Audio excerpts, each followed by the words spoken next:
আসসালামু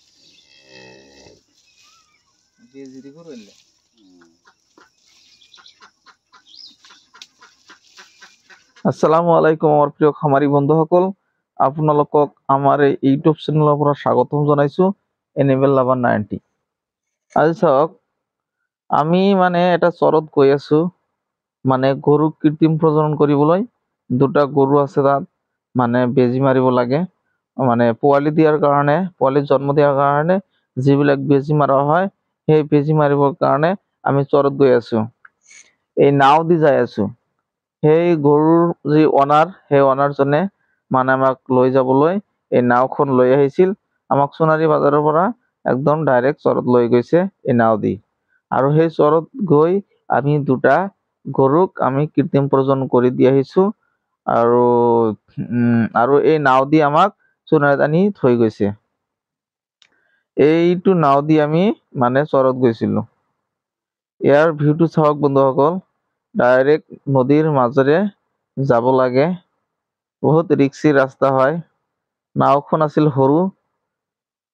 দিনৰ ৱেডাৰটো বহুত বেয়া, বৰষুণৰ বতৰ। তথাপিও আমি আহিলো।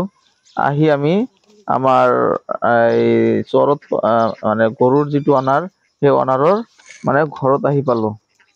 আৰু ইয়াতে দুটা গৰু আছে। আমি দুটা গৰুকে কৃত্ৰিম প্ৰজনন কৰিম। আগতে এটা কৰিম, তাৰপিছত আৰু এটা গৰুক কৃত্ৰিম প্ৰজনন কৰিম। দুটা গৰুকে আমি আজি কৃত্ৰিম প্ৰজনন কৰিবলৈ কিন্তু আমি সোণাৰীৰ পৰা নাও দি আহিছো। তাতে বাইকখন থৈ নাও দি আহিছো, কাৰণ আমি বাইকখন লৈ আহিব পৰা নাই, কাৰণ নাওখন আছিল সৰু, একদম সৰু। তাতে বাইক উঠাৰ কাৰণে সুবিধা নহব, যাৰ কাৰণে আমি বাইকখন সোণাৰীত থৈ আহিছো ঘাটত। আহি আমি ইয়াতে কৃত্ৰিম প্ৰজনন কৰিবলৈ আমাৰ যিখিনি বস্তু, সেইখিনি আমি ৰেডি কৰিবলৈ ধৰিছো। আমাৰ লাগিব এয়াই গান, প্লাষ্টিক শ্বিট, গ্লোভছ, এইবিলাক ওলাব লাগিব। আৰু লাগিব কুহুমীয়া গৰম পানী, 37 ডিগ্ৰী চেলচিয়াছৰ পানী। সেই পানীখিনিৰ সহায়ত আমি যিটো আমাৰ চিমেণ্ট আছে, চিমেণ্ট ষ্ট্ৰ', সেই চিমেণ্ট ষ্ট্ৰ'টো আমি থ্ৰয়িং কৰিম। বন্ধুসকল আপোনালোকে চাওক, এইটো থ্ৰয়িং প্ৰচেছ চলি আছে। এইটো হ'ল চিমেণ্ট ষ্ট্ৰ', যিটো আমাৰ হাতত আছে, এইটো হ'ল চিমেণ্ট ষ্ট্ৰ'। এই চিমেণ্ট ষ্ট্ৰ'টো, এইটো যিটো এআই গান আমি যিটো ওলাইছো, এইটো হ'ল এআই গান। কৃত্ৰিম প্ৰজনন কৰাৰ কাৰণে যিটো বেজি বুলি কোৱা হয়, এআই গানটো, এই এআই গানটোত আমি এই চিমেণ্টটো লোডিং কৰিলো। আৰু যিটো লেবৰেটৰী মূৰটো, সেইটো কাটি দিছো। তাৰপিছত লাগিব প্লাষ্টিক শ্বিট। এইটো হ'ল প্লাষ্টিক শ্বিট বন্ধুসকল, এইটো হ'ল কি হ'ল প্লাষ্টিক শ্বিট। এই শ্বিটখন এআই গানত ভালকে লগাই ল'ব লাগে। তাৰপিছত লাগিব আমাৰ গ্লোভছ, হেণ্ড গ্লোভছ। সেইটো ডাঙৰ গ্লোভছ, হাতত কোনো ধৰণৰ লেতেৰা নপৰে, তাৰ কাৰণে এইটো কোম্পানী এনেকৈ বনাই দিছে। Gloves, hand gloves.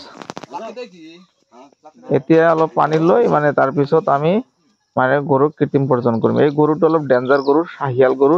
শাহিয়াল গৰুবিলাকক সাধাৰণতে এই গৰুবিলাকৰ বহুত শক্তি থাকে, যাৰ কাৰণে অলপ মানুহ বেছি লাগে। বেজি মাৰাৰ কাৰণে যিটো সময়টো অলপ বেছি লাগে, কাৰণ এই গৰুবিলাক অলপ ডেঞ্জাৰ হয়,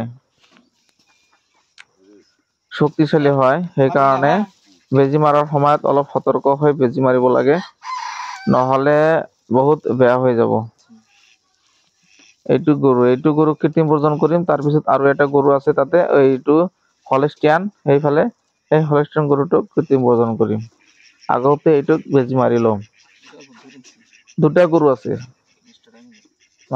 দুটা গৰুকে আজি আমি কৃত্ৰিম প্ৰজনন কৰিম এটা ঠাইতে। এইটো হ'ল শাহিয়াল যিটো গৰু আছে।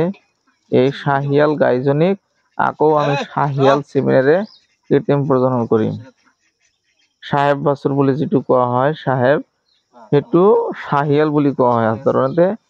সেই চিমেণ্ট ষ্ট্ৰ'টোৰ নাম হ'ল শাহিয়াল। সেই শাহিয়াল চিমেণ্টৰ সহায়ত আমি এই গাইজনীক কৃত্ৰিম প্ৰজনন কৰিম।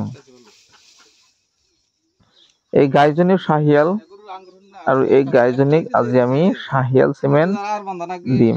এইটো হ'ল শাহিয়াল চিমেণ্ট দি আছো। আপোনালোকে চাওক, গৰুজনী অলপ লৰচৰ কৰে, অলপ ডেঞ্জাৰ আছে গৰুজনী। তথাপি আমি কৃত্ৰিম প্ৰজনন কৰি দিছো।